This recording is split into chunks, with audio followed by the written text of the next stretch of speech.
ओम शांति। आज है 23 अक्टूबर 2022। आज हम सुनेंगे अव्यक्त बाप दादा की मधुर वाणी रिवाइज 13 अक्टूबर 1992। जो मुरली 13 अक्टूबर 1992 को चली उसी मुरली को आज हम रिवाइज करेंगे। नंबर 1 बनना है तो ज्ञान और योग को स्वरूप में लाओ। नंबर 1 बनना है तो ज्ञान और योग को स्वरूप में लाओ। आज सत शिक्षक अपनी श्रेष्ठ शिक्षा धारण करने वाले गॉडली स्टूडेंट को देख रहे हैं। आज सत शिक्षक अपनी श्रेष्ठ शिक्षा धारण करने वाले गॉडली स्टूडेंट को देख रहे हैं कि हर एक ईश्वरीय विद्यार्थी ने इस ईश्वरीय शिक्षा को कहाँ तक धारण किया है। पढ़ाने वाला एक है, पढ़ाई भी एक है, लेकिन पढ़ने वाले पढ़ाई में नंबरवार हैं। हर रोज का पाठ मुरली द्वारा हर स्थान पर एक ही सुनते हैं, अर्थात एक ही पाठ पढ़ते हैं। मुरली अर्थात पाठ हर स्थान पर एक ही होता है। डेट का फर्क हो सकता है लेकिन मुरली वही होती है। फिर भी नंबरवार क्यों? नंबर किस लिए होते हैं? बाबा आज हम सभी से सवाल कर रहे, नंबर किस लिए होते हैं? क्योंकि इस ईश्वरीय पढ़ाई पढ़ने की विधि सिर्फ सुनना नहीं है, लेकिन हर महावाक्य स्वरूप में लाना है। तो सुनना सबका एक जैसा है, लेकिन स्वरूप बनने में नंबरवार हो जाते हैं।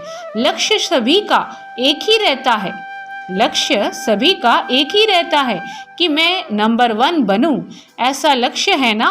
लक्ष्य नंबर 1 का है, लेकिन रिजल्ट में नंबरवार हो जाते हैं, क्योंकि लक्ष्य को लक्षण में लाना, इसमें लक्ष्य और लक्षण में फर्क पड़ जाता है। इस पढ़ाई में सब्जेक्ट भी ज्यादा नहीं है, 4 सब्जेक्ट को धारण करना है। इसमें मुश्किल क्या है? बाबा आज बच्चों से कह रहे हैं कि इस पढ़ाई में तो सिर्फ 4 सब्जेक्ट होते हैं, 4 सब्जेक्ट को धारण करना, इसमें मुश्किल क्या है? और चारों ही सब्जेक्ट का 1-2 के साथ संबंध है। अगर एक सब्जेक्ट ज्ञान संपूर्ण विधि पूर्वक धारण कर लो, अर्थात ज्ञान के एक एक शब्द को स्वरूप में लाओ, तो ज्ञान है ही मुख्य 2 शब्दों का, जिसको रचयिता और रचना व अल्फ और बे कहते हो। रचयिता बाप की समझ आ गई, रचयिता बाप की समझ आ गई, अर्थात परमात्म परिचय संबंध स्पष्ट हो गया।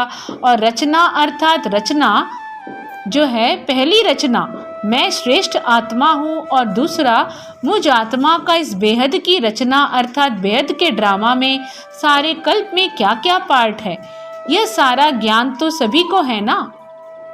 बाबा पूछ रहे हैं, रचयिता बाप की समझ आ गई अर्थात परमात्म परिचय संबंध स्पष्ट हो गया, और रचना अर्थात पहली रचना मैं श्रेष्ठ आत्मा हूँ, और दूसरा मुझ आत्मा का इस बेहद की रचना अर्थात बेहद के ड्रामा में सारे कल्प में क्या क्या पार्ट है, यह सारा ज्ञान तो सभी को है ना।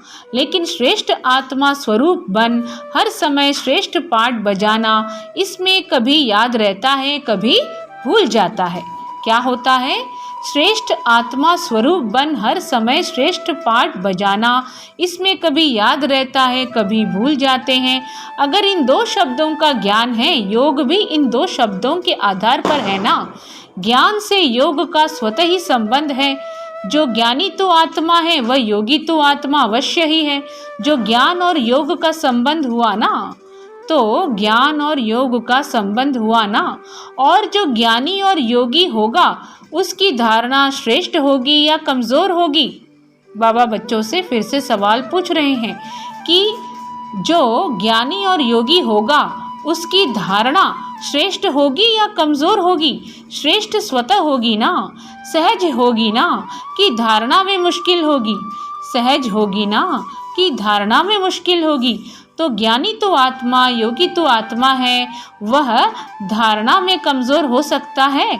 नहीं, होते तो हैं। तो ज्ञान योग नहीं है, ज्ञानी है, लेकिन ज्ञानी तो आत्मा वह स्थिति नहीं है। योग लगाने वाले हैं, लेकिन योगी जीवन वाले नहीं हैं। जीवन सदा होती है और जीवन नेचुरल होती है। योगी जीवन अर्थात ओरिजिनल नेचर योगी की है। योगी जीवन अर्थात ओरिजिनल नेचर योगी की है। 63 जन्मों के विस्मृति के संस्कार व कमजोरी के संस्कार ब्राह्मण जीवन में कहाँ कहाँ मूल नेचर बन पुरुषार्थ में विघ्न डालते हैं। बाबा क्या कह रहे हैं कि 63 जन्मों के विस्मृति के संस्कार व कमजोरी के संस्कार ब्राह्मण जन्म में कहाँ कहाँ मूल नेचर बन पुरुषार्थ में विघ्न डालते हैं।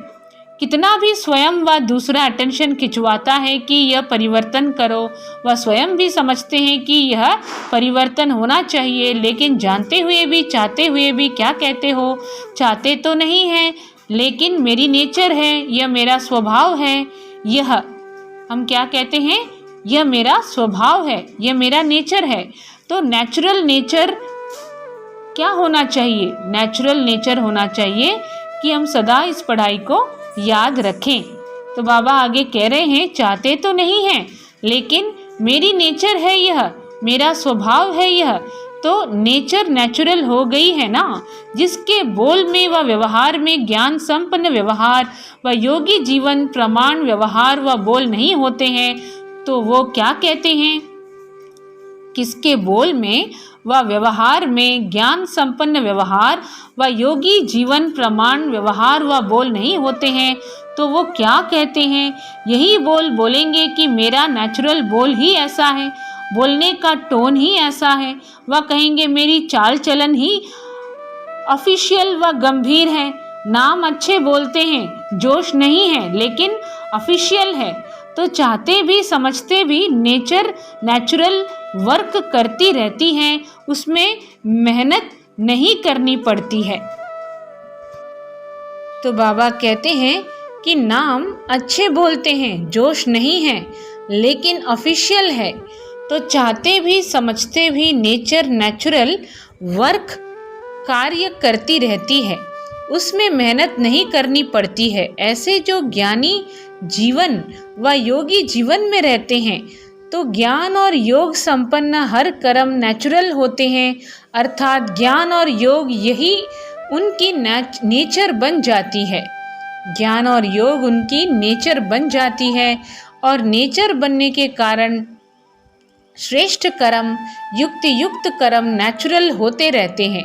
तो समझा, नेचर नेचुरल बना देती है, तो ज्ञान और योग मूल नेचर बन जाएं, इसको कहा जाता है ज्ञानी जीवन, योगी जीवन वाला। ज्ञानी सभी हो, योगी सभी हो, लेकिन अंतर क्या है, एक है ज्ञान सुनने सुनाने वाले, यथाशक्ति जीवन में लाने वाले, दूसरे हैं ज्ञान और योग को हर समय अपने जीवन की नेचर बनाने वाले। विद्यार्थी सभी हो, लेकिन यह अंतर होने के कारण नंबरवार बन जाते हैं। जिसकी नेचर ही ज्ञानी योगी की होगी, उसकी धारणा भी नेचुरल होगी। नेचुरल स्वभाव संस्कार ही धारणा स्वरूप होंगे। बार बार पुरुषार्थ नहीं करना पड़ेगा कि इस गुण को धारण करूं, उस गुण को धारण करूं, लेकिन पहले फाउंडेशन के समय ही ज्ञान योग और धारणा को अपनी जीवन बना दी। इसलिए यह तीनों सब्जेक्ट ऐसी आत्मा की स्वतः और स्वाभाविक अनुभूतियां बन जाती हैं। इसलिए ऐसी आत्माओं को सहज योगी, सहज ज्ञानी, सहज धारणा मूर्त कहा जाता है। तीनों सब्जेक्ट का कनेक्शन है। जिसके पास इतनी अनुभूतियों का खजाना संपन्न होगा, ऐसी संपन्न मूर्तियां स्वतः ही मास्टर दाता बन जाती हैं। दाता अर्थात सेवाधारी। दाता देने के बिना रह नहीं सकता। दातापन के संस्कार से स्वतः ही सेवा का सब्जेक्ट प्रैक्टिकल में सहज हो जाता है। दातापन के संस्कार से स्वतः ही सेवा का सब्जेक्ट प्रैक्टिकल में सहज हो जाता है। तो चारों का ही संबंध हुआ ना। कोई कहे कि मेरे में ज्ञान तो अच्छा है लेकिन धारणा में कमी है, तो उसको ज्ञानी कहा जाएगा। ज्ञान तो दूसरों को भी देते हो ना, है तब तो देते हो।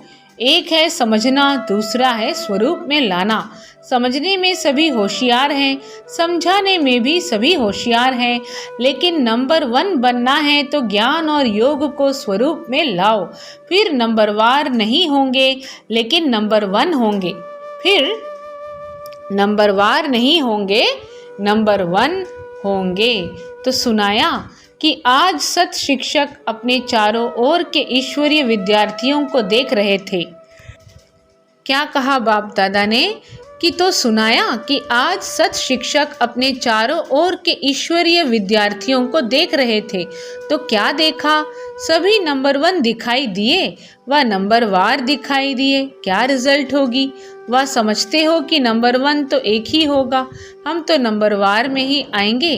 फर्स्ट डिवीजन में तो आ सकते हो ना? बाबा पूछ रहे हैं, फर्स्ट डिवीजन में तो आ सकते हो ना? उसमें एक नहीं होता है तो चेक करो। अगर बार बार किसी भी बात में स्थिति नीचे ऊपर होती है, अर्थात बार बार पुरुषार्थ में मेहनत करनी पड़ती है, इससे सिद्ध है कि ज्ञान की मूल सब्जेक्ट के 2 शब्द रचता और रचना की पढ़ाई को स्वरूप में नहीं लाया है। जीवन में मूल संस्कार के रूप में व मूल नेचर के रूप में व सहज स्वभाव के रूप में नहीं लाया है। ब्राह्मण जीवन का नेचुरल स्वभाव संस्कार ही योगी जीवन, ज्ञानी जीवन है। तो ब्राह्मण जीवन का नेचुरल स्वभाव संस्कार ही योगी जीवन, ज्ञानी जीवन है।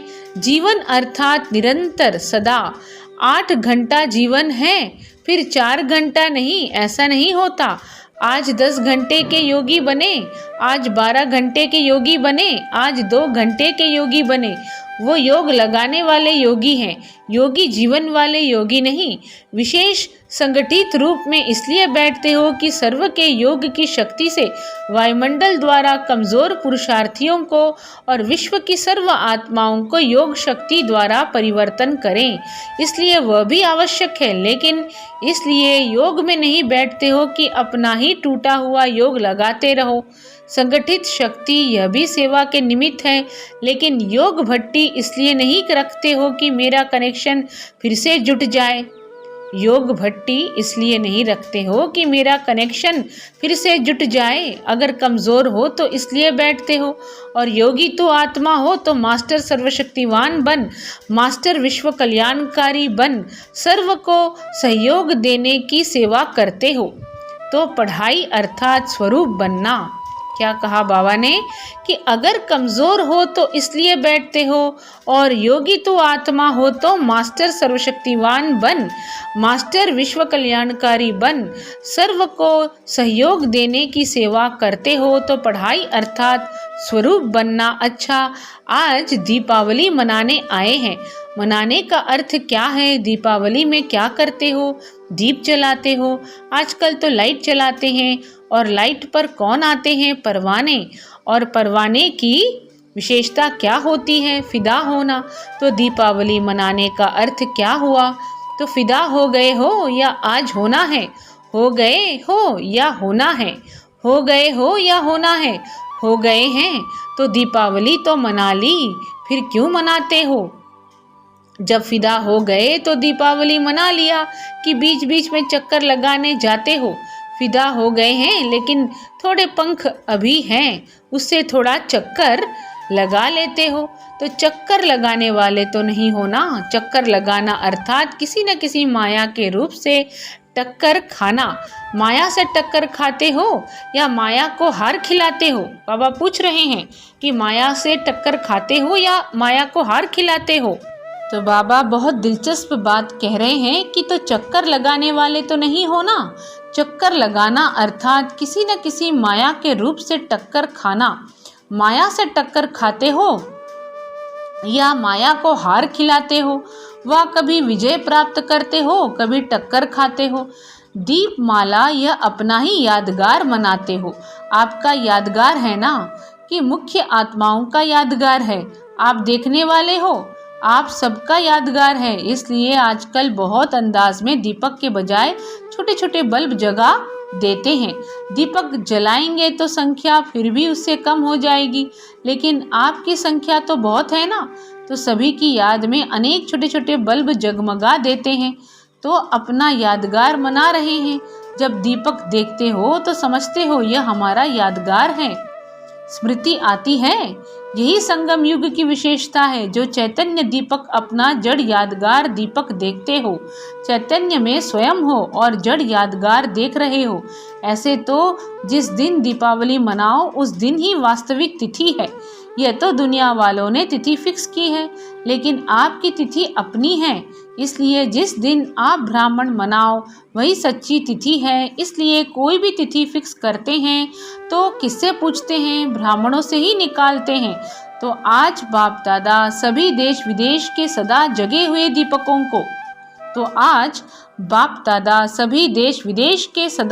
हुए दीपकों को दीपमाला की मुबारक दे रहे हैं, बधाई दे रहे हैं। दीपावली मुबारक अर्थात मालामाल संपन्न बनने की मुबारक।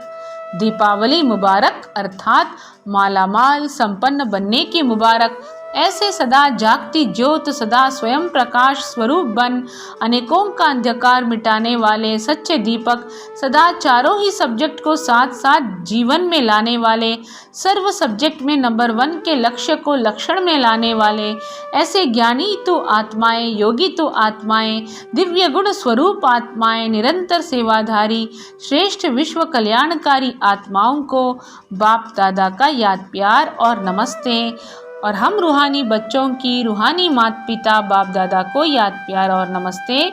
अव्यक्त बाप दादा की पर्सनल मुलाकात। खुश नसीब वह जिसके चेहरे और चलन से सदा खुशी की झलक दिखाई दे।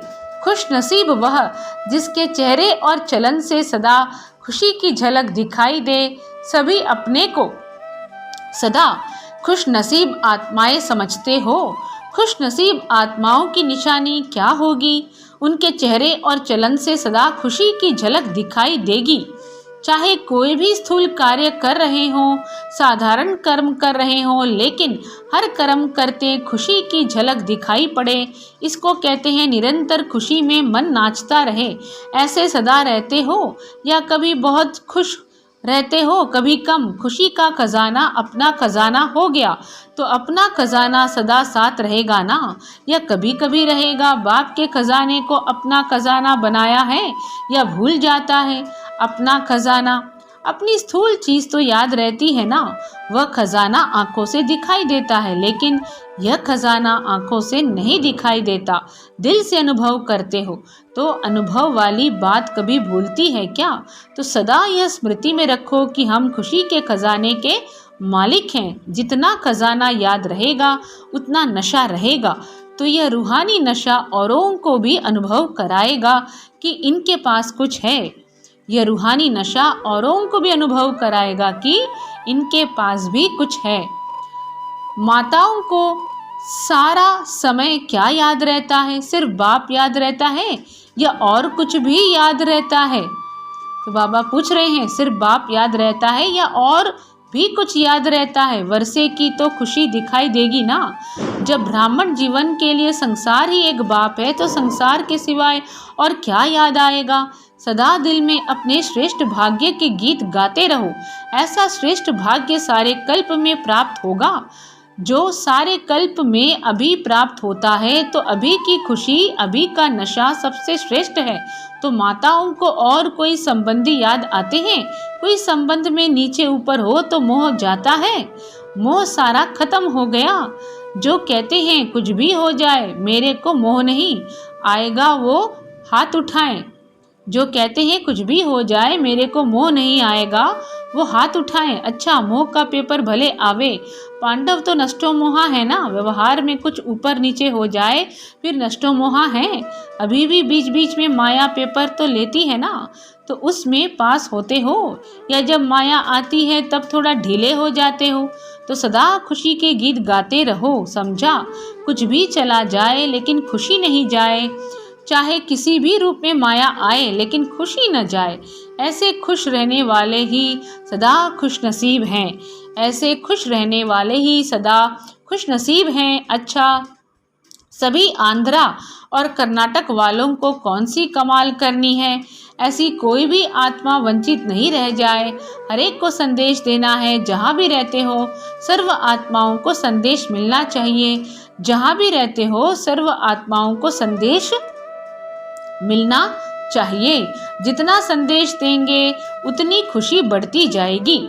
क्या कह रहे बाबा, जहाँ भी रहते हो सर्व आत्माओं को संदेश मिलना चाहिए। जितना संदेश देंगे उतनी खुशी बढ़ती जाएगी। अच्छा, वरदान है, उमंग उत्साह के आधार पर सदा उड़ती कला का अनुभव करने वाले हिम्मतवान भव। उमंग उत्साह के आधार पर सदा उड़ती कला का अनुभव करने वाले हिम्मतवान भव।